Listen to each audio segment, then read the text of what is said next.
So we've spent the last 3 days bouncing around on corrugations out in the WA border and back again from Uluru, and then went out to Kings Canyon and back again. So we've done the Marini Loop, and we've done a heap of just dirt and probably some places we shouldn't have taken the van. But because it's not an off-road van, so it's got the pump outside, so technically not off-road, but we've done the Cruise Master and we've built this thing. Yeah, we've got this built so it could be an off-road van, and we have sent it off-road. Don't worry about that.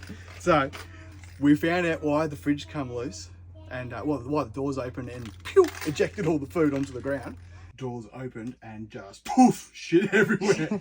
And said, don't want you in here anymore. So all the screws of so it's probably a good thing it happened, because it made us check to see what happened. But the screws around the fridge, they come loose. So I had to retighten them all up, and it probably gave it a bit of a flex then, and it bent the bottom hinge. So I'm yet to pull that off and just give that, it's like an L bracket, and it's just sunk because of the weight obviously bouncing, it's just pushed on it. So I just need to undo that and just give it a tweak back up. So I'll show you how I do that. But also the door, it's got a gap here, but that's loose.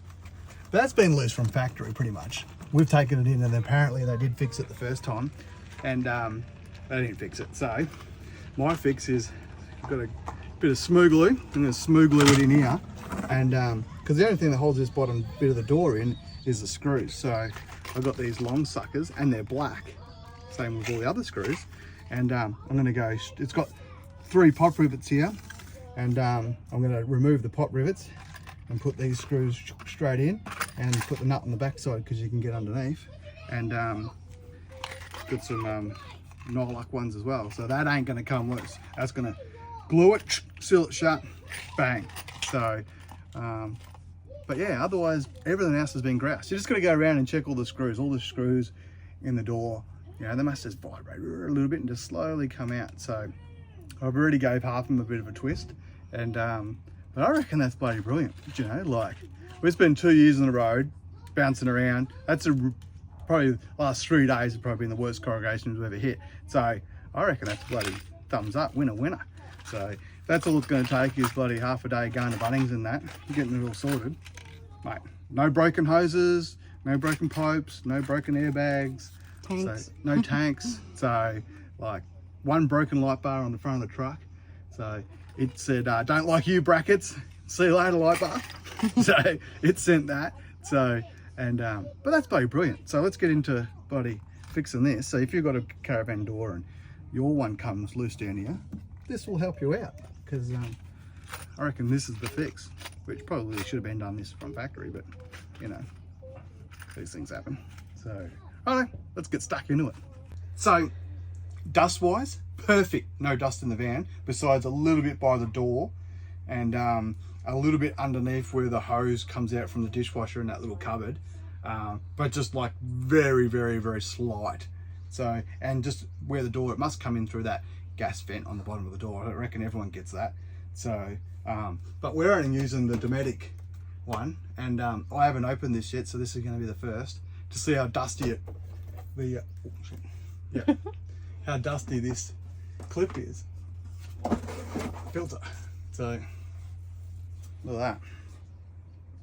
Oh, so it does work. So it works. So that's just forced air in. So it just forces it in, comes through here, and then pressurizes the fan. So that needs a bit of a blowout, so we're going to blow that out. But you can see all the crap that's in there, like bugs and leaves, and they're all the stuff coming up through that scoop. You can have a look up in here. Have a look in there. She's dusty in there. But the rest of the van's been mint. So yeah, but we are tall, and we've got a tall truck, so I suppose all that helps. Just aerodynamics and stuff. Like, it might not work for some vans because some cars are a bit shorter, so then the dust comes over the top and gets into that easier. I don't know. So, but hey, it works for us. So a winner. We'll wash this thing, and we'll stick that back out. Good for the next dirt road. But that's even got stones in there. Like, look at that. So, yeah. Oh, actually, we got 2 broken solar panels.